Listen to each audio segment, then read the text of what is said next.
مرحبا اصدقائي، شلونكم؟ شلون صحتكم؟ بهذا الفيديو راح اشرح لكم ايقاع المقسوم وشلون ممكن نزخرفه، وايضا راح نعطيكم طريقه للزخرفه تقدرون تستخدموها ويا ايقاع اخر.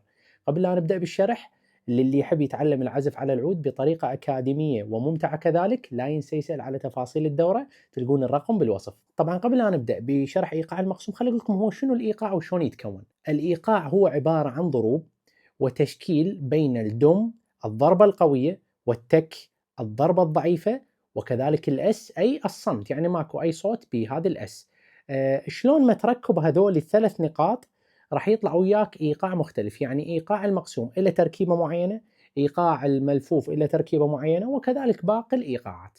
الآن مثل ما هو موضح أمامك، هذا هو إيقاع المقسوم، يتكون من دم تك اس تك دم اس تك اس دم تك اس تك دم اس تك اس. وحتى نقدر نعزف على العود راح ناخذ الدم اللي قلنا عنها الضربة القوية راح تمثل ضربة القرار، والتك اللي قلنا عنها الضربة الضعيفة راح تمثل ضربة الجواب، والاس راح نخليها صامتة بدون ان نعزف شيء. خلوا اوريكم على العود، وبالعزف اللي راح اعزفه الان راح استخدم اللا قرار ويا اللا جواب. دم تك اس تك دم اس تك اس.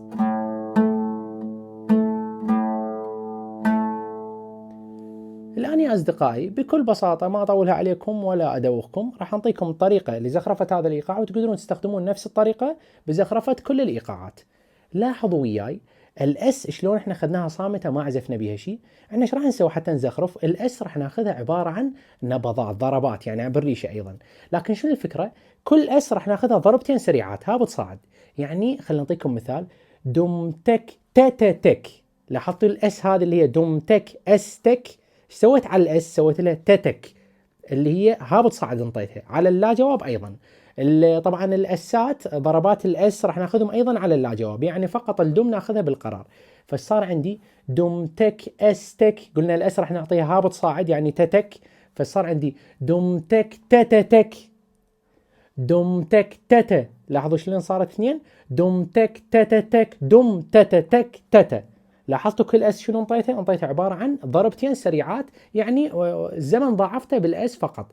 طبعا الريشه بكل الاسات راح اخذها هابط صاعد، فصار عندي دم تك تتك.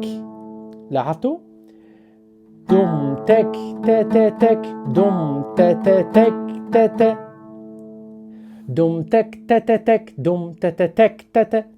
نفس ما قلت لكم الاس راح انطيها ضربتين وانطيتها ضربتين وطلعت بصوت جميل. الدم قلنا راح تبقى هي ضربة القرار، والتك هي ضربة الجواب، والاس بدل ما نعزفها صامت يعني بدل ما ناخذ بها شيء راح ناخذ بها ضربتين هابط صاعد على اللا جواب ايضا. فصار عندي بدل ما نعزف الايقاع ساده بهذا الشكل دم تك اس تك دم اس تك اس، فايش راح اسوي؟ الاسات اخلي لهم تتك تتا. واضحه؟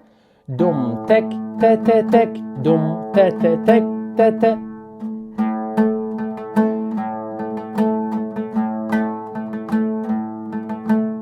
تقدرون تستخدمون نفس الطريقة اللي زخرفنا بها ايقاع المقسوم ويا باقي الايقاعات، اللي هي الاس تنطيها نبضتين على الجواب كذلك. طبعا الان شرحت لكم ايقاع المقسوم وايضا اعطيتكم طريقة تزخرفون بها الايقاع هذا وباقي الايقاعات كذلك نفس ما قلت لكم. بس اذا تريدون تشتغلون على مسألة الايقاعات والريشة الايقاعية بشكل معمق، وتبدون تستخدمون الريشة الايقاعية ويا الاغاني بشكل احترافي ومضبوط، تحفظون باقي الايقاعات وايضا طرق مختلفة بزخرفة الايقاع، مجهز لكم كورس كامل للايقاعات.